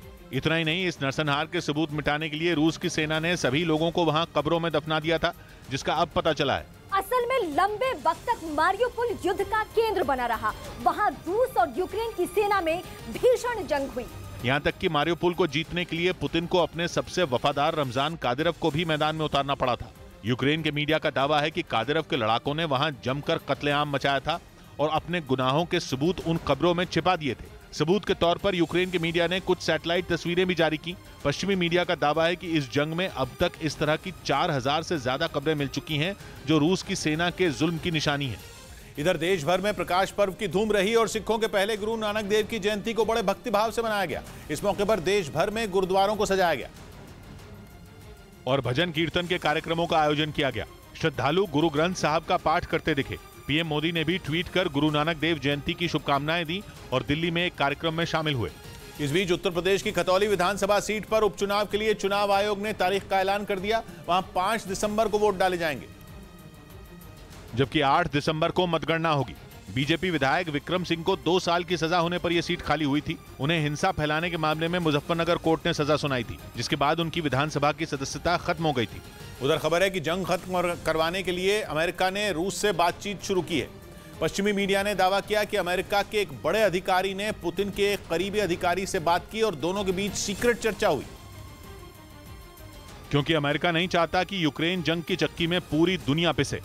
यूक्रेन जंग के 9वें महीने में बाइडेन के बड़े अधिकारी की पुतिन के अधिकारी से बातचीत की खबर चौंकाने वाली है, क्योंकि एक तरफ अमेरिका लगातार यूक्रेन को हथियार दे रहा है, दूसरी ओर दावा कर रहा है कि दुनिया में शांति के लिए वो रूस से चर्चा कर रहा है।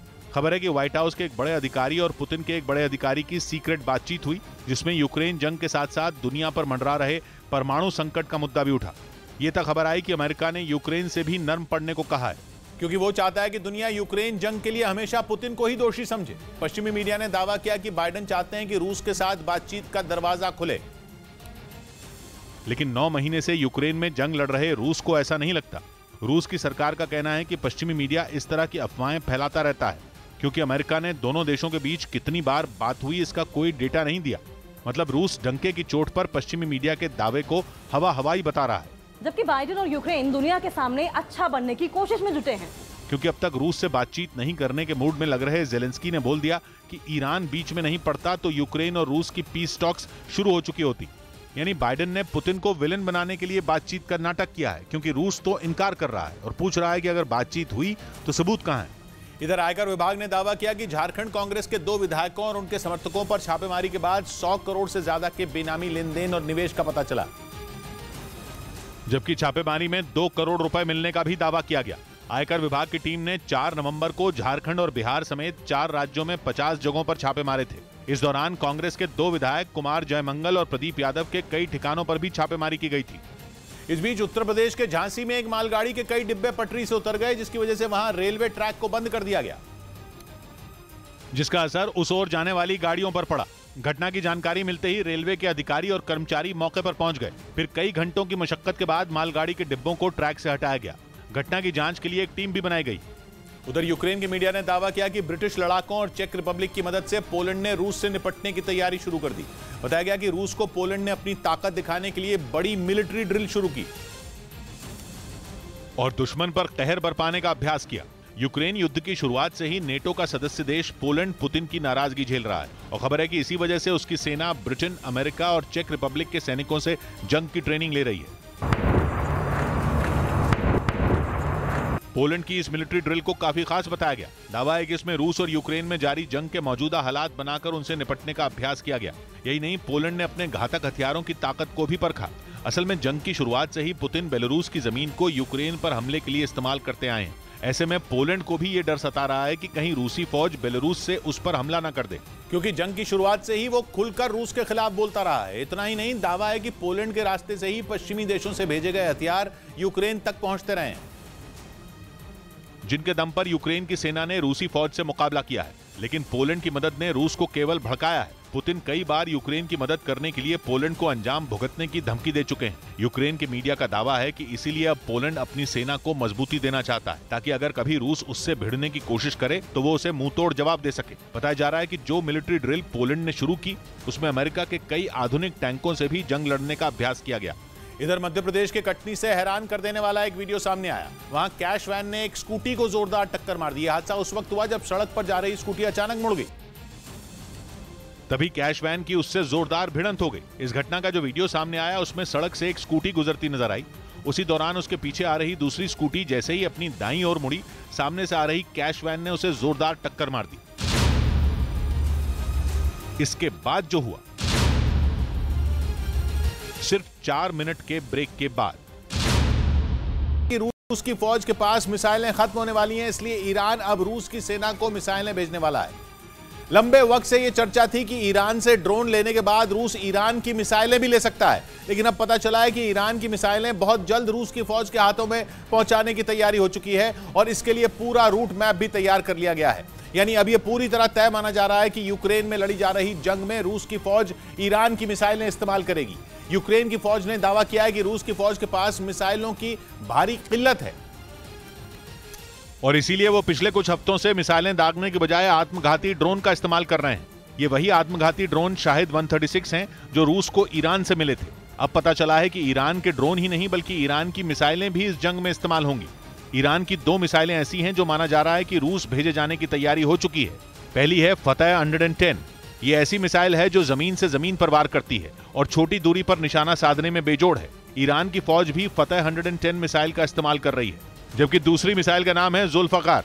ये लंबी दूरी तक निशाना साधने में बेजोड़ है। ऊपर से मिसाइल में लगे सेंसर ऐसे हैं कि किसी भी रडार के लिए इसे पकड़ना मुश्किल है। मतलब ये कि एक बार मिसाइल दाग दी गई तो इससे बचना मुश्किल ही नहीं, नामुमकिन भी हो सकता है। लेकिन खबर यह है कि इन मिसाइलों को जल्द से जल्द रूस की सेना के हाथों में पहुंचाने की चुनौती ईरान के सामने है। खबर है कि इसके लिए ईरान के पास 2 विकल्प हैं। पहला है समुद्र के रास्ते इसे भेजना और दूसरा हवाई रास्ते से मिसाइलों को रूस पहुंचाना। और दोनों ही विकल्पों पर एक साथ काम किए जाने की खबर है। माना जा रहा है कि ईरान कुछ मिसाइलें समुद्र के रास्ते रूस तक पहुंचाएगा और कुछ मिसाइलें हवाई रास्ते से। हवाई रास्ते से रूस तक पहुंचने के लिए ईरान को तुर्की की हवाई सीमा का इस्तेमाल करना पड़ेगा।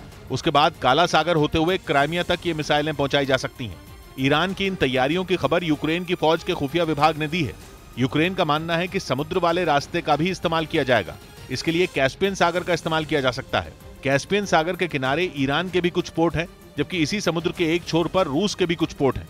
दावा किया जा रहा है कि समुद्र के इस रूट का इस्तेमाल करते हुए ईरान आसानी से अपने हथियार रूस की सेना तक पहुंचा सकता है। और यूक्रेन की फौज का मानना तो यह है कि रूस की फौज के पास इस वक्त मिसाइलों की भारी किल्लत है, इसलिए वो किसी भी कीमत पर जल्द से जल्द ईरान की मिसाइलें हासिल करना चाहती है। रूस की फौज ने यूक्रेन में इस्कंदर मिसाइल का बड़े पैमाने पर इस्तेमाल किया है, लेकिन दावा है कि अक्टूबर महीने में रूस की फौज ने केवल 25 इस्कंदर मिसाइलें दागी। एक महीने में केवल 25 मिसाइल दागना एक जंग में काफी छोटा आंकड़ा है। औसतन रोजाना एक मिसाइल से भी कम। यूक्रेन दावा कर रहा है कि ऐसा इसलिए हुआ क्योंकि रूस की फौज के पास इस्कंदर मिसाइलों का स्टॉक लगभग खत्म हो चुका है। इसीलिए मिसाइलों की जगह उसने ईरान से मिले शाहिद 136 ड्रोन का बड़े पैमाने पर इस्तेमाल किया। दावा है कि रूस के पास केवल 120 इस्कंदर मिसाइलें बची हैं। जंग के लिहाज से ये स्टॉक काफी कम माना जा रहा है और यही रूस की सबसे बड़ी टेंशन की वजह है। रूस को लगने लगा है कि यूक्रेन की जंग में अगर हथियार कम पड़े तो जंग का रुख पलट भी सकता है। पहले ही खैरसोन में रूस पर दबाव बढ़ने की खबर आ रही है। ऊपर से मिसाइलों की किल्लत उसे और ज्यादा कमजोर बना देगी। यही वजह है कि रूस जल्द से जल्द ईरान की मिसाइलें जंग के मैदान में पहुंचाना चाहता है। लेकिन ईरान की मिसाइलों के पहुंचने से पहले ही यूक्रेन की फौज के दिलों में दहशत बढ़ने की खबर है। माना जा रहा है कि मिसाइलें रूस पहुंचने से पहले ही ज़ेलेंस्की ने अमेरिका पर दबाव बढ़ाना शुरू कर दिया है, ताकि किसी भी तरह जल्द से जल्द यूक्रेन को एयर डिफेंस सिस्टम मिल सके।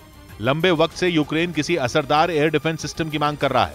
यूक्रेन को लगता है कि एयर डिफेंस सिस्टम की मदद से रूस के वार को नाकाम किया जा सकता है। दूसरी तरफ ईरान पर दबाव बनाने की कोशिश भी नए सिरे से शुरू हो गई। ईरान ने पहली बार माना है कि रूस की फौज उसके ड्रोन का इस्तेमाल कर रही है। लेकिन ईरान ने दावा कर दिया कि जंग शुरू होने से भी पहले रूस को ये ड्रोन पहुंचाए गए थे। इसके बाद यूक्रेन की मिलिट्री इंटेलिजेंस के अधिकारियों ने ईरान के दावों को झूठा बता दिया।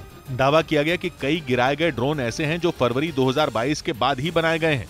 इस बहस का अंत भले ही जल्द न हो, लेकिन ईरान की वजह से बढ़ रही यूक्रेन की टेंशन साफ दिखने लगी है। यूक्रेन को लगने लगा है कि ड्रोन के बाद ईरान की मिसाइलें इस जंग का रंग बदल सकती हैं। इस बीच खबर है कि यूक्रेन की सेना रूस में जमा किए गए ईरान के हथियारों और मिसाइलों को तबाह करने की तैयारी में है। पश्चिमी मीडिया का दावा है कि यूक्रेन के शहरों पर कहर बरपाने के लिए रूस ने ईरान के घातक और ताकतवर हथियारों का जखीरा जमा कर रखा है, और उन हथियारों से ही रूस यूक्रेन के शहरों पर आसमान से बमों की बारिश कर रहा है। क्राइमिया के कर्ज ब्रिज पर हुए हमले के बाद रूस ने ईरान के हथियार, या यूं कहें कि ईरान के ड्रोन शाहिद 136 से कीव को निशाना बनाया था। उस वक्त पश्चिमी मीडिया ने दावा किया था कि इस आत्मघाती ड्रोन से रूस की सेना ने कीव पर 60 से ज्यादा मिसाइलें बरसाई थी। आसमान से कई घंटों तक बमों की बारिश की गई थी, जिसकी वजह से पूरा शहर थर्रा उठा था। मिसाइल हमले की वजह से कई बड़ी इमारतें धूल में मिल गई थी। सड़कों पर तो आग के बवंडर उठते दिखे थे। और अब पश्चिमी मीडिया ये दावा कर रहा है कि रूस के पास ईरान के कई ताकतवर और घातक हथियार मौजूद हैं, जिन्हें यूक्रेन बर्बाद करने की ताक में है, ताकि उन हथियारों का इस्तेमाल जंग में न हो सके, क्योंकि ज़ेलेंस्की ईरान के शाहिद 136 ड्रोन की ताकत से अच्छी तरह वाकिफ है, जिसने कीव समेत यूक्रेन। ब्रेकिंग न्यूज आ रही है सऊदी अरब से, जहां सऊदी अरब की सेना का एक फाइटर जेट क्रैश होने की खबर है। हमले का शक ईरान पर है। ईरान की तरफ से सऊदी अरब और इराक पर बड़े हमले का अंदेशा जताया जा रहा था। हमले के खतरे के बीच फाइटर जेट का क्रैश होना बड़ी खबर मानी जा रही है। आशंका जताई जा रही है कि यह फाइटर जेट ईरान की मिसाइल ने गिराया हो। अगर ऐसा हुआ तो यह एक बहुत बड़ी जंग की शुरुआत होगी। इसीलिए सऊदी अरब के फाइटर जेट के क्रैश होने का वीडियो इंटरनेट पर तेजी से वायरल हो गया। दावा किया जाने लगा कि यह कोई अचानक होने वाला हादसा नहीं था, बल्कि ईरान की तरफ से छेड़ी गई जंग का एक हिस्सा हो सकता है। लेकिन हैरानी की बात यह है कि इस पर न तो सऊदी अरब ने कुछ बोला और न ही ईरान ने कोई दावा किया। इसके बावजूद ये वीडियो इंटरनेट पर तेजी से वायरल हो गया। लेकिन सऊदी अरब ने बयान जारी किया कि ये उनकी फौज का F-15 फाइटर एयरक्राफ्ट है, जिसमें बैठे पायलटों ने खुद को हादसे से पहले इजेक्ट कर लिया था। इसकी नौबत क्यों आई, इस पर सऊदी अरब ने कुछ नहीं बोला। इसीलिए कई कहानियां सामने आने लगी। किसी ने इसके पीछे ईरान का हाथ बता दिया, तो किसी ने किसी बड़ी साजिश की कहानी बतानी शुरू कर दी, जिसकी बड़ी वजह है घटना की टाइमिंग। जब सऊदी अरब का फाइटर एयरक्राफ्ट हादसे का शिकार हुआ, उससे कुछ दिन पहले ही ईरान ने एक बेहद ताकतवर एयर डिफेंस सिस्टम तैनात करने का ऐलान किया था, और यह दावा किया था कि उनका एयर डिफेंस सिस्टम 400 किलोमीटर की दूरी तक दुश्मन को निशाना बना सकता है। दिलचस्प यह भी है कि जो एयर डिफेंस सिस्टम ईरान ने लगाने का ऐलान किया, वो बहुत कुछ रूस के डिफेंस सिस्टम से मिलता जुलता है। मतलब यह कि जो एयर डिफेंस सिस्टम रूस के पास है, कुछ वैसा ही सिस्टम ईरान ने लगा लिया है। ईरान ने एयर डिफेंस सिस्टम की पकड़ में कुछ खास आने का जिक्र किया था। कहा था कि दुश्मन की किसी शरारत को उसके डिफेंस सिस्टम ने पकड़ लिया। उसके अगले ही दिन ये वीडियो इंटरनेट पर वायरल हो गया। इसीलिए दावा किया जाने लगा कि ईरान के एयर डिफेंस सिस्टम ने ही सऊदी अरब के फाइटर जेट को ढेर कर दिया है। हालांकि इस दावे में दम इसलिए नहीं लग रहा क्योंकि फाइटर जेट नीचे गिरने के वक्त एकदम ठीक दिख रहा था। उसमें आग तो जमीन पर गिरने के बाद लगी थी। यानी अगर किसी मिसाइल ने फाइटर जेट को निशाना बनाया होता तो फाइटर जेट में उसी वक्त आग लग गई होती जब वो हवा में था और वो जलता हुआ जमीन की तरफ आता। लेकिन एक और बड़ी पहेली इसलिए खड़ी हो गई क्योंकि रूस का एक और फाइटर जेट भी कुछ इसी तरह के हादसे का शिकार हुआ, और वो हादसा साइबेरिया में हुआ था। साइबेरिया में हुए हादसे में भी एक फाइटर जेट गिरता हुआ साफ दिखा। वो जमीन पर गिरा और एक जोरदार धमाका हो गया। आग और धुएं का बवंडर उठता हुआ दिखने लगा। दोनों हादसों में फाइटर जेट में आग जमीन पर गिरने के बाद ही लगी। दोनों के बाद दावा किया गया कि फाइटर जेट में तकनीकी खराबी आई थी। लेकिन इंटरनेट पर दोनों हादसों के बाद दावा किया जाने लगा कि ये काम किसी डिफेंस सिस्टम का हो सकता है। कोई ऐसा डिफेंस सिस्टम जो केवल रडार और सिग्नल को जैम करता हो, इस तरह से कि फाइटर जेट के सेंसर काम करना बंद कर दें। हालांकि अब तक इस तरह के डिफेंस सिस्टम का जिक्र किसी हॉलीवुड फिल्म में भी नहीं हुआ, लेकिन सऊदी अरब और रूस के फाइटर जेट का क्रैश होना इंटरनेट पर सनसनी जरूर बना हुआ है। इधर मध्य प्रदेश के कटनी से हैरान कर देने वाला एक वीडियो सामने आया। वहां कैश वैन ने एक स्कूटी को जोरदार टक्कर मार दी। हादसा उस वक्त हुआ जब सड़क पर जा रही स्कूटी अचानक मुड़ गई। तभी कैश वैन की उससे जोरदार भिड़ंत हो गई। इस घटना का जो वीडियो सामने आया उसमें सड़क से एक स्कूटी गुजरती नजर आई। उसी दौरान उसके पीछे आ रही दूसरी स्कूटी जैसे ही अपनी दाईं ओर मुड़ी, सामने से आ रही कैश वैन ने उसे जोरदार टक्कर मार दी, जिससे उस पर सवार दोनों लोग गिर गए, जबकि कैश वैन स्कूटी के ऊपर चढ़ गई। हादसे के बाद वहां लोगों की भीड़ लग गई। इसी बीच कुछ लोग कैश वैन का दरवाजा खोलकर ड्राइवर को बाहर की तरफ खींचने लगे। तभी ड्राइवर ने तेज रफ्तार से कैश वैन को पीछे किया और उसे लेकर वहां से फरार हो गया। घटना की जानकारी मिलने के बाद पुलिस ने केस दर्ज कर लिया और सीसीटीवी वीडियो की मदद से ड्राइवर की तलाश में जुट गई। इस बीच दावा है कि यूक्रेन से क्राइमिया का अपना किला बचाने के लिए पुतिन ने काला सागर में सेना की मोर्चेबंदी तेज कर दी है। पश्चिमी देश और कई रक्षा विशेषज्ञ ये अनुमान लगा चुके हैं कि क्राइमिया ज्यादा दिन तक पुतिन की मुट्ठी में नहीं रहने वाला और जेलेंस्की उसे रूस से छीन कर रहेंगे। ऐसा इसलिए क्योंकि जिस तरह से यूक्रेन की सेना खैरसोन में रूस को नाको चने चबवाने में लगी है, उसे देखकर लग रहा है कि वो क्राइमिया को भी रूस के कब्जे से आजाद करा लेगी। अमेरिका के एक पूर्व जनरल ने तो ये दावा तक किया है कि अगले 3 से 4 हफ्तों में यूक्रेन पूरी तरह से खैरसोन को आजाद करा लेगा और फिर वो क्राइमिया की तरफ बढ़ेगा। इन्हीं दावों और अनुमानों के बीच यूक्रेन ने दावा किया कि रूस ने काला सागर में एक कैलिब्र क्रूज मिसाइल कैरियर तक तैनात कर दिया है, जिसमें 8 मिसाइलें लॉन्च होने के लिए बिल्कुल तैयार खड़ी हैं। रूस की कैलिब्र मिसाइल वो हथियार है जो परमाणु बम तक दाग सकती है। रूस इससे पहले भी काला सागर से कैलिब्र मिसाइलें बरसाकर यूक्रेन के पसीने छुड़ा चुका है। यूक्रेन का कहना है कि रूस काला सागर में अपने 3 जंगी जहाजों की तैनाती भी मजबूत करने में लगा है। उधर मौसम विभाग ने दक्षिण भारत में भारी बारिश का अलर्ट जारी कर दिया। पिछले कुछ दिनों से वहां के कई राज्यों में लगातार बारिश हो रही है। और इसी बीच मौसम विभाग ने अलर्ट जारी किया कि शुक्रवार को तमिलनाडु और केरल समेत दक्षिण के सभी राज्यों में भारी बारिश हो सकती है। इसके साथ ही वहां तेज हवाओं की भी संभावना जताई गई, यानी मौसम की मार से लोगों को राहत मिलने की उम्मीद फिलहाल कम है। इधर केंद्रीय गृह मंत्री अमित शाह ने गुजरात में जल संकट दूर करने से जुड़ा एक वीडियो ट्विटर पर शेयर किया और इसके साथ ही उन्होंने युवाओं से इस वीडियो को देखने की अपील भी की, जिसमें यह दिखाया गया कि प्रधानमंत्री नरेंद्र मोदी जब 2001 में गुजरात के मुख्यमंत्री बने थे, तब उन्होंने राज्य में पानी की भारी समस्या को दूर करने की पहल की थी और उन्हीं की वजह से गुजरात में आज हर घर को नल से जल मिल रहा है। उधर ऐसा लग रहा है कि रूस और चीन तो नेटो में क्या दो फाड़ कराएंगे, खुद अमेरिका ही अपने मिलिट्री अलायंस में जंग कराने पर तुला है। अब अमेरिका की एक एनर्जी कंपनी ग्रीस के गैस प्रोजेक्ट के लिए काम शुरू करने वाली है। तुर्की और ग्रीस जंग की दहलीज पर खड़े हैं। जरा सी ऊंच नीच दुनिया में एक और युद्ध करवा सकती है, लेकिन अमेरिका है कि एक के बाद एक अपने फैसलों और बयानबाजी से तुर्की और ग्रीस में लगी आग को भड़काने में लगा है, जिसकी वजह से तुर्की बुरी तरह तिलमिलाया हुआ है और अब डर यह है कि कहीं तुर्की ताव में आकर वाकई कोई बम न फोड़ दे।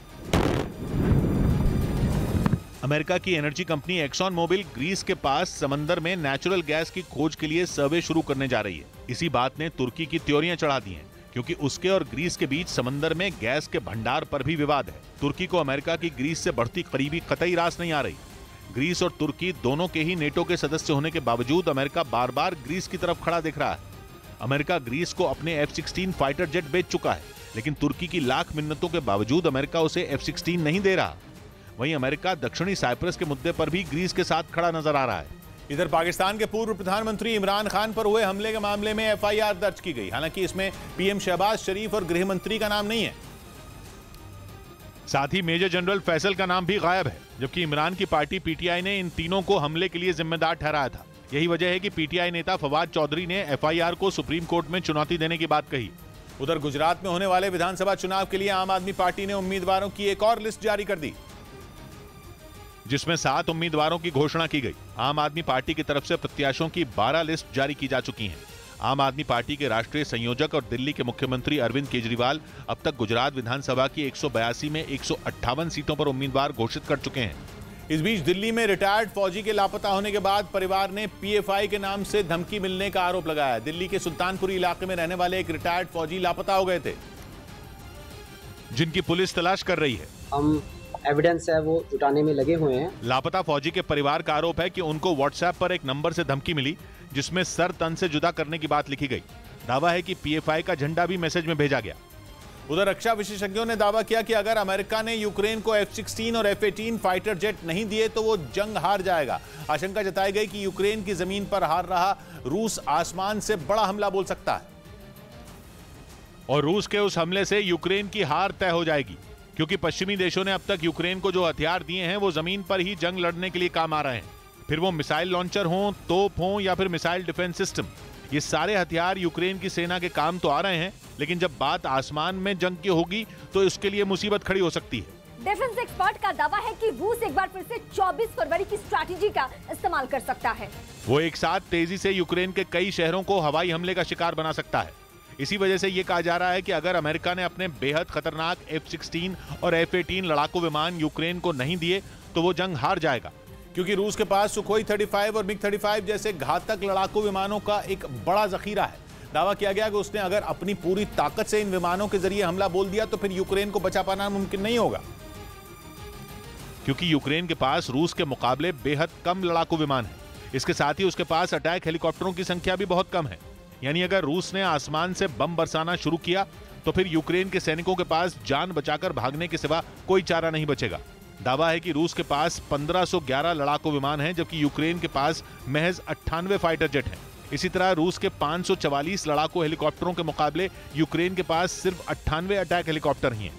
इसी वजह से रक्षा विशेषज्ञ ये सलाह दे रहे हैं कि अमेरिका को जल्द अपने दोनों लड़ाकू विमान यूक्रेन भेजने चाहिए, क्योंकि माना जाता है कि अमेरिका के F-16 और F-18 फाइटर जेट ही रूस के लड़ाकू विमानों को मार भगाने में कामयाब होंगे। इस बीच अपने पड़ोसी कोसोवो से तनाव के बीच सर्बिया की रूस से बढ़ती करीबी ने नेटो को ऐसी टेंशन दी कि उसके सुर ही बदल गए। 3 महीने पहले तक सर्बिया से 2-2 हाथ करने की धमकी देने वाला नेटो अब उससे शांति की अपील कर रहा है, क्योंकि जब से रूस ने यूक्रेन पर हमला किया है तब से सर्बिया ने कभी पुतिन के खिलाफ चूं तक नहीं की। लेकिन अब तो हाल यह है कि सर्बिया ने रूस और यूक्रेन की लड़ाई को अपनी और कोसोवो की लड़ाई से जोड़ दिया है। कोसोवो पहले सर्बिया का ही हिस्सा था। 1990 के दशक में दोनों के बीच खूनी जंग भी हुई थी और फिर 2008 में कोसोवो ने खुद को आजाद देश घोषित कर दिया। लेकिन सर्बिया आज भी कोसोवो को अपना ही हिस्सा मानता है। रूस और यूक्रेन की जंग भी इसी वजह से छिड़ी है। वो दोनों भी पहले सोवियत संघ का हिस्सा थे और पुतिन यूक्रेन को रूस का ही मानते हैं। अब सर्बिया को लग रहा है कि अगर पुतिन यूक्रेन को हरा देते हैं तो उसे भी कोसोवो पर हाथ आजमाने का मौका मिल जाएगा। और इसी बात ने नेटो को बुखार दे दिया है। सर्बिया रूस का साथी है, ये बात जग जाहिर है, लेकिन ये साथ सिर्फ सरकार के स्तर तक ही नहीं सिमटा है, बल्कि सर्बिया के लोग भी पुतिन को काफी पसंद करते हैं। वहीं नेटो कोसोवो के साथ खड़ा है और वो यूक्रेन की भी मदद कर रहा है। इसी वजह से रूस और सर्बिया को नेटो से चिढ़ है। अभी अगस्त में जब सर्बिया और कोसोवो जंग की कगार पर पहुंच गए थे तो नेटो ने 2 टूक कह दिया था कि अगर कोसोवो की स्थिरता पर आंच आई तो वो लड़ाई में कूदने के लिए बिल्कुल तैयार रहेगा। यानी सर्बिया और उसके दोस्त पुतिन को नेटो ने सीधी सीधी चेतावनी दे डाली थी। लेकिन अब नेटो के बोल बदल गए हैं। अब उसके सेक्रेटरी जनरल सर्बिया और कोसोवो को बातचीत से मसला हल करने की सलाह दे रहे हैं। इधर 2 महीने पहले कन्याकुमारी से शुरू हुई कांग्रेस की भारत जोड़ो यात्रा महाराष्ट्र पहुंच गई। वहां राहुल गांधी ने लोगों को संबोधित किया, जिसकी शुरुआत छत्रपति शिवाजी का नाम लेकर हुई। उन्होंने नांदेड़ के गुरुद्वारे में मत्था भी टेका। इस यात्रा का लक्ष्य हिंदुस्तान को जोड़ने का है। उनके साथ पूर्व सीएम सुशील कुमार शिंदे, पार्टी के प्रदेश अध्यक्ष नाना पटोले और बाला साहब थोराट समेत कई नेता मौजूद रहे। उधर महाराष्ट्र के रायगढ़ में हुए सड़क हादसे में 4 लोगों की मौत हो गई। बताया गया कि रिक्शे में सवार 3 छात्राएं परीक्षा देकर लौट रही थीं। तभी अचानक रेत से भरा ट्रक रिक्शे पर पलट गया, जिसमें रिक्शा ड्राइवर समेत 3 छात्राओं की दबकर मौत हो गई। बाद में पुलिस ने रेत में दबे शवों को बाहर निकाला। महाराष्ट्र सरकार ने जान गंवाने वालों के परिवारों को 5-5 लाख रुपए मुआवजा देने का ऐलान किया। इस बीच चीन ने सालाना एयर शो में अपनी वायुसेना की ताकत दिखाई। चीन के जिहुआई में शुरू हुए इस एयर शो में उसके कई विमान आसमान में गरजते दिखे, जिन्होंने न केवल दुश्मन को चेताया बल्कि हवा में जबरदस्त कलाबाजियां भी दिखाई। चीन के सरकारी अखबार ग्लोबल टाइम्स की तरफ से जारी किए गए वीडियो में 6 लड़ाकू विमान एक खास फॉर्मेशन में उड़ते हुए पूरे आसमान को रंगों से भरते नजर आए। इसके अलावा एक फाइटर जेट से आतिशबाजी भी की गई। दावा किया गया कि चीन ने इस एयर शो के पहले दिन अपने खतरनाक लड़ाकू विमानों को उड़ाकर ताइवान को चेतावनी देने की कोशिश भी की। उधर ताइवान सीमा के करीब बड़ी संख्या में चीन के फाइटर जेट और जंगी जहाज देखे गए। माना जा रहा है कि चीन ने ताइवान पर हमले की तैयारी तेज कर दी है। और इसी के तहत चीन ने 1-2 नहीं बल्कि 63 लड़ाकू विमान ताइवान की सीमा के नजदीक भेज दिए। इन विमानों के अलावा उसने कई जंगी जहाजों को भी समंदर में उतार दिया। यानी चीन एक बार फिर अपनी ताकत दिखाकर ताइवान को डराने में जुटा है। उस पर कब्जा करने की फिराक में बैठा चीन चाहता है कि उसके खतरनाक हथियारों के डर से ताइवान बिना जंग लड़े ही उसकी बात मान ले। लेकिन ताइवान ने भी चीन को मुंह तोड़ जवाब देने में देर नहीं की। जैसे ही उसकी सीमा के नजदीक चीन ने हरकत की, उसने भी अपने कई फाइटर जेट आसमान में उड़ा दिए। साथ ही समंदर में जंगी जहाजों को भी तैनात कर दिया गया। इसके अलावा ताइवान की सेना ने अपने मिसाइल सिस्टम को भी अलर्ट पर रख दिया ताकि चीन के प्लान को फेल किया जा सके। इधर बिहार में नीतीश कुमार के साथ सरकार बनाने के बाद जेडीयू और आरजेडी के विलय की अटकलें लगाई जा रही हैं। चर्चा है कि जल्द इसका ऐलान हो सकता है और अगर ऐसा हुआ तो करीब 3 दशक बाद दोनों पार्टियां फिर एक हो सकती हैं। हालांकि तेजस्वी यादव ने ऐसी अटकलों को खारिज किया। तो बेकार की बात है, काम की बात पे तो कोई बात नहीं करता। तेजस्वी के दावे से उलट सुशील मोदी ने जल्द दोनों पार्टियों के विलय की बात कही। राजद में जनता दल के विलय को कोई रोक नहीं सकता। बताया जा रहा है कि जेडीयू के दिल्ली सम्मेलन में दोनों पार्टियों के विलय की घोषणा हो सकती है। इस बीच फोर्ब्स मैगजीन ने एशिया की सबसे सफल महिला कारोबारियों की लिस्ट जारी कर दी और 20 महिलाओं की इस लिस्ट में भारत की 3 महिला कारोबारियों की जगह मिली, जिनमें सेल की चेयरपर्सन सोमा मंडल, एमक्योर फार्मा की एग्जीक्यूटिव डायरेक्टर नमिता थापड़ और होनासा कंज्यूमर की को फाउंडर गजल अलग का नाम शामिल है। इन्हें कोरोना के दौरान आई मंदी के बावजूद अपनी कंपनियों को शानदार तरीके से चलाने की वजह से इस लिस्ट में जगह दी गई। उधर खबर है कि ब्रिटेन की एक परमाणु पनडुब्बी में आग लग गई, जिसके बाद आनन फानन में उसे वापस बुला लिया गया। खबर है कि ब्रिटेन की यह पनडुब्बी एक सीक्रेट मिशन पर निकली थी, जिसमें ट्राइडेंट 2 मिसाइल तैनात थी, जो इतनी खतरनाक है कि अपने साथ 1000 किलोग्राम का परमाणु बम लेकर उड़ सकती है। खबर है कि यही खतरनाक ट्राइडेंट मिसाइल ले जाने वाली ब्रिटेन की परमाणु पनडुब्बी में अचानक आग लग गई, जिसके बाद इसे जल्दबाजी में अटलांटिक महासागर के उत्तरी छोर पर ले जाया गया, यानी उस छोर पर जहां से यूरोप नजदीक है। खबर है कि ब्रिटेन की पनडुब्बी में 130 क्रू मेंबर थे, जो अटलांटिक महासागर के उत्तरी छोर पर उतरे। पनडुब्बी में आग कैसे लगी ये अब तक पता नहीं चल पाया है, लेकिन अमेरिका के लिए रूस की जासूसी करने वाले ब्रिटेन की ओर शक की सुई घूम गई, क्योंकि ये पनडुब्बी मामूली नहीं थी, परमाणु पनडुब्बी थी। इस बीच चीन की सीमा के पास बेहद ऊंचाई पर भारतीय सेना अमेरिका के साथ मिलकर युद्ध का अभ्यास करेगी। खबर है कि जिस जगह ये मिलिट्री ड्रिल होगी वो LAC से 100 किलोमीटर ही दूर है, जहां भारतीय और अमेरिकी सेना के जवान अपने खतरनाक हथियारों के साथ जंग की तैयारी करेंगे।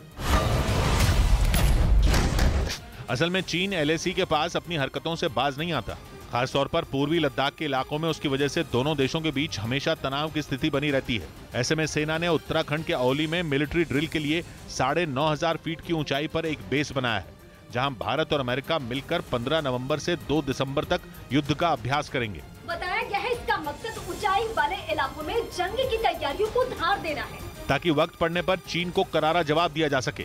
खबर है कि जिस जगह सेना ने बेस बनाया है वहां सैनिकों के रहने और ट्रेनिंग की पूरी व्यवस्था की गई है।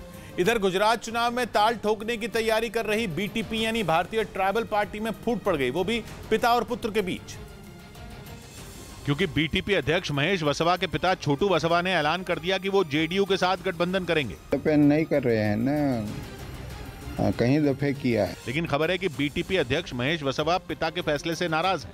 BTP के गुजरात में 2 विधायक हैं और इस पार्टी की आदिवासी इलाकों में अच्छी पकड़ मानी जाती है।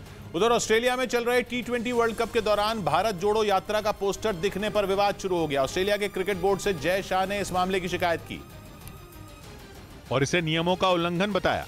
Jay Shah overseas friends of BJP Australia नाम के संगठन के अध्यक्ष हैं और इसी संगठन की तरफ से ये शिकायत की गई।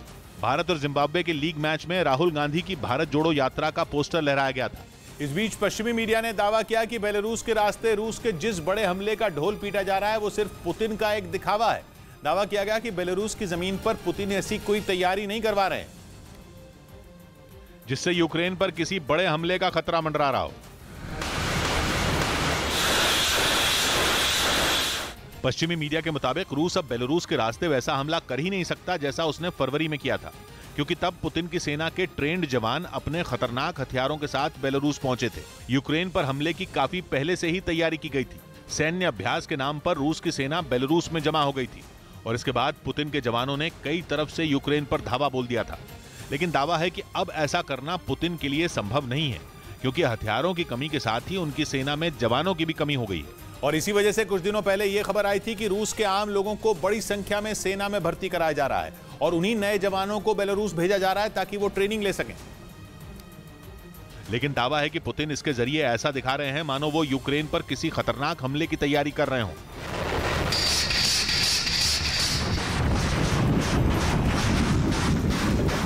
दावा किया गया कि ऐसी तरकीब अपनाकर पुतिन एक माइंड गेम खेल रहे हैं। वो यूक्रेन का हौसला तोड़ने की कोशिश में जुटे हैं, जबकि सच्चाई इससे उलट है। पश्चिमी मीडिया ने बेलारूस के ही एक पत्रकार के हवाले से यह दावा किया कि पुतिन ने मजबूरी में अपने सैनिक बेलारूस भेजे हैं। दावा है कि रूस में करीब 3 लाख लोगों को सेना में भर्ती किया गया, लेकिन इतनी बड़ी संख्या में लोगों को ट्रेनिंग देने के लिए वहां ट्रेनिंग सेंटर ही नहीं है और इसीलिए पुतिन अपने नए सैनिकों को बेलारूस भेज रहे हैं ताकि ट्रेनिंग के बाद उन्हें जंग में उतारा जा सके।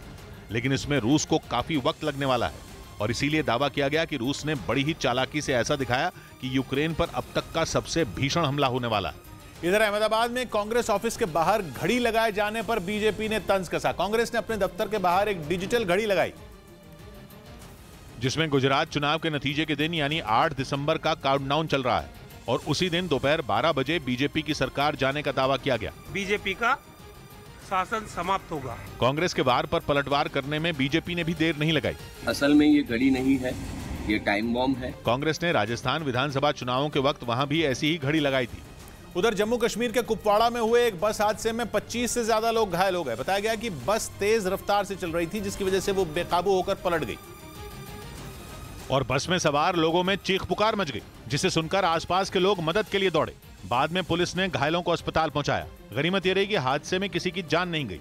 इस बीच खबर है कि स्टारलिंक का इंटरनेट यूक्रेन में कई जगहों पर बंद हो चुका है। खबर है कि फंडिंग न होने की वजह से एलॉन मस्क की कंपनी स्टारलिंक इंटरनेट बंद करने पर मजबूर हुई है और पिछले करीब 2 हफ्तों से यूक्रेन की फौज को इसका बड़ा नुकसान उठाना पड़ रहा है। जंग के लिहाज से कई अहम जगहों पर यूक्रेन की फौज लाचार हो गई है। यूक्रेन की सेना को लग रहा है कि जैसे किसी ने उसके हाथ ही काट दिए हों। इंटरनेट चलाने वाले करीब 1300 टर्मिनल ऐसे हैं जो काम नहीं कर रहे। दावा है कि इसके पीछे पूरा खेल पैसे का है। यूक्रेन की जंग शुरू होने के बाद से ही एलॉन मस्क यूक्रेन की मदद कर रहे थे। पुतिन ने यूक्रेन का इंटरनेट बंद कर दिया था तो स्टारलिंक के सैटेलाइट से इंटरनेट चल रहा था। खबर है कि इस इंटरनेट का खर्च उठाने में यूक्रेन नाकाम है और दावा ये किया जा रहा है कि हर महीने का खर्च इस इंटरनेट को चलाने में 2500 करोड़ से ज्यादा का है। ये बोझ या तो यूक्रेन की फौज को उठाना पड़ेगा या फिर अमेरिका को, लेकिन अब तक न तो अमेरिका ये खर्च देने को तैयार है और न ही यूक्रेन ये बोझ उठाने के लायक है। लंबे वक्त से इस खर्च पर मस्क की कंपनी अमेरिका और यूक्रेन से मोलभाव करने में लगी थी, लेकिन आखिरकार वो चर्चा किसी नतीजे पर नहीं पहुंची और इंटरनेट बंद हो गया।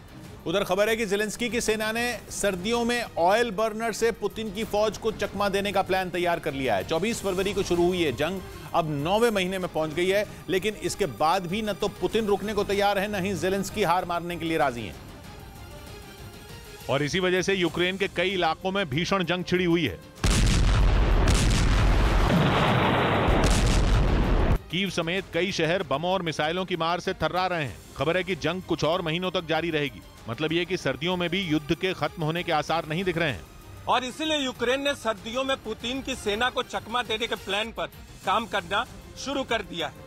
दावा है कि जंग में रूसी सेना को छकाने के लिए यूक्रेन की सेना ने डगआउट यानी सैनिकों के छिपने वाली जगह में ऑयल बर्नर का इस्तेमाल करना शुरू कर दिया है। ऑयल बर्नर डगआउट को गर्म रखने के लिए धुएं को भी बाहर नहीं जाने देता और अगर धुआं ही बाहर नहीं आएगा तो रूसी सेना को उनके ठिकानों का भी पता नहीं चलेगा।